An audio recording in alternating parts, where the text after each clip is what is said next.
How do you know you need a liver cleanse? For some, doing a liver cleanse is a way to ease the body into dietary changes. Not only did Anne want to lose weight, but she also hoped liver cleansing might help undo some of the damage she may have done to her liver in the past. I used to drink a lot of alcohol, she explains.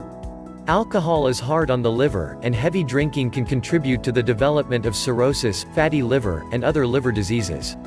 Taking a break from alcohol can help you maintain a healthy liver.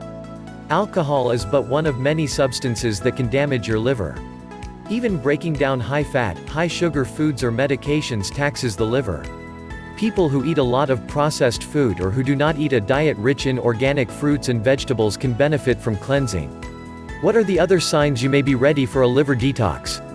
The following symptoms indicate your liver isn't performing as well as it could.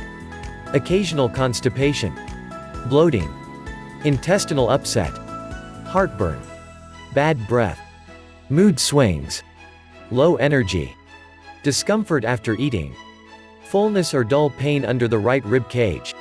Subscribe to this channel for more of these videos. Thank you for watching.